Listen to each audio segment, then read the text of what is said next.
Assalamualaikum warahmatullahi wabarakatuh. Perkenalkan, nama saya Anissa Mirta. Saya dari Fakultas Hukum Universitas Muhatta. Nomor NPM saya 2010-0121-11232. Pada video kali ini saya akan menjelaskan tentang teori asal mula negara. A. Berdasarkan pandangan pemikir barat. 1.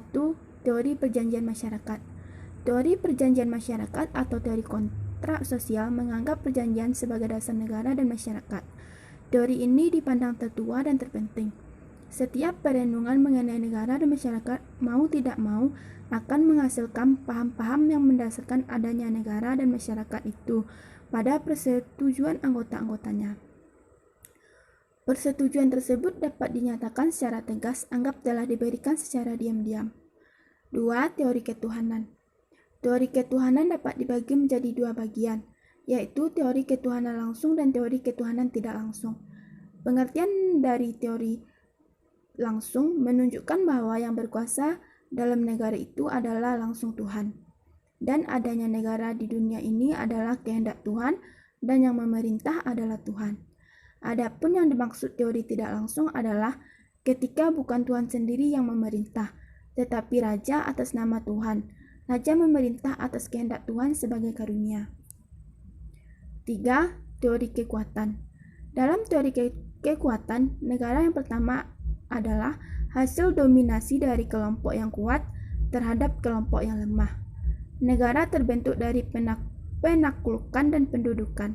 Dengan penaklukan dan pendudukan, suatu kelompok etnis yang lebih kuat atas kelompok etnis yang lebih lemah, dimulailah proses pembentukan negara.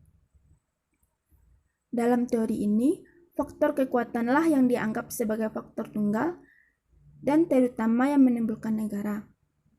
Menurut Hobbes, syarat penting untuk menjadi seorang raja adalah orang yang fisiknya kuat melebihi lainnya agar dapat mengatasi segala kekacauan yang timbul dalam masyarakat. Menurut teori kekuasaan ekonomi sebagaimana yang dinyatakan oleh Marx, yang menganggap bahwa negara itu merupakan alat kekuasaan bagi segolongan manusia di dalam masyarakat atau menindas golongan lainnya guna mencapai tujuan. 4. Teori patriarkal. Dalam teori ini, patriarkal digambarkan bahwa ayahlah yang berkuasa dalam keluarga itu, dan garis keturunan ditarik dari pihak ayah. Keluarga berkembang biak dan terjadilah beberapa keluarga yang kesemuanya dipimpin oleh ayah atau kepala keluarga induk. Lambat laun, keluarga-keluarga merupakan kesatuan etnis yang besar dan terjadilah suku patriarkal atau gens yang pertama.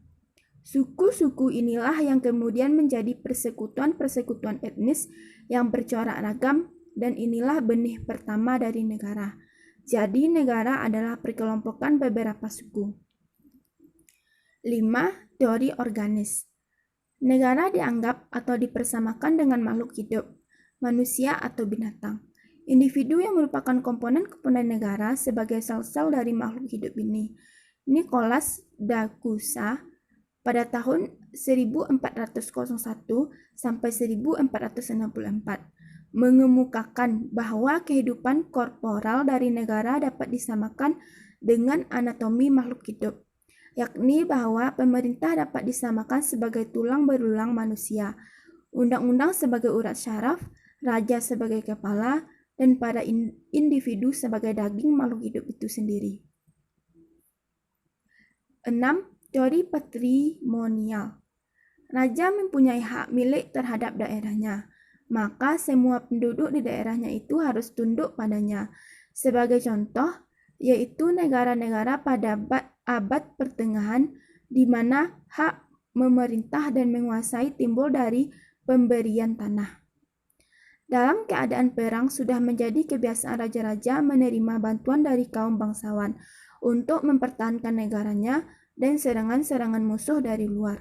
Jika perang sudah selesai dengan kemenangan si raja, maka sebagai tanda jasa para bangsawan yang ikut membela dan membantunya mendapat sebidang tanah kepada bangsawan. Maka berpindahlah semua hak atas tanah itu kepada mereka, sehingga mereka mendapatkan hak untuk memerintah terhadap semua yang ada di atas tanah itu. 7. Teori alamiah. Teori ini dikemukakan oleh Aristoteles. Menurut Aristoteles, negara adalah ciptaan alam. Kodrat manusia membenarkan adanya negara karena manusia pertama-tama adalah makhluk hidup politik dan baru kemudian makhluk sosial. Oleh karena itu, manusia ditakdirkan untuk hidup bernegara. 8. Teori historis.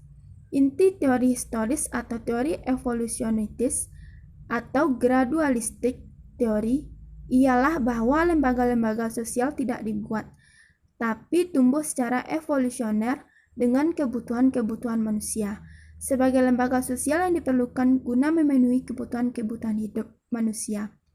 Maka lembaga-lembaga itu tidak luput dari pengaruh tempat, waktu, dan tuntutan zaman.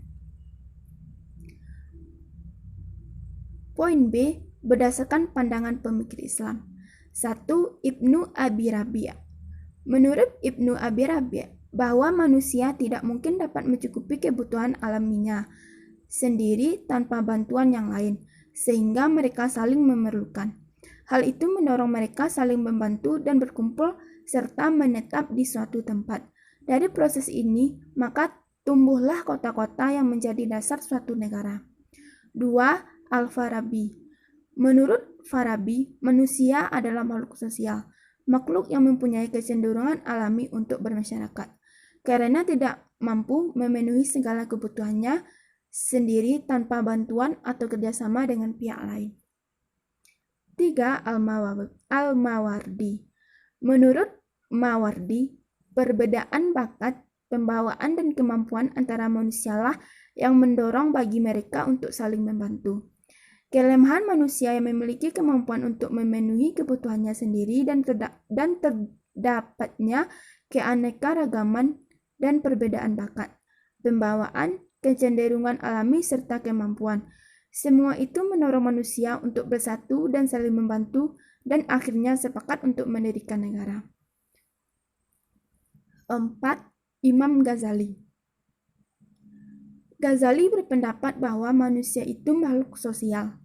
Untuk itu, semua diperlukan kerjasama dan saling membantu antar sesama manusia, antara lain dengan membangun pagar-pagar tinggi di sekeliling pusat perumahan, dan di sanalah lahir negara karena dorongan kebutuhan bersama. 5. Ibnu Khaldun. Adanya organisasi kemasyarakatan merupakan satu keharusan bagi hidup manusia. Tujuan negara tidak semata-mata untuk memenuhi kebutuhan lahiriah, tetapi juga kebutuhan ruhaniyah dan ukhwariyah. Terima kasih. Baiklah, itu video yang dapat saya sampaikan. Atas perhatiannya saya ucapkan terima kasih. Assalamualaikum warahmatullahi wabarakatuh.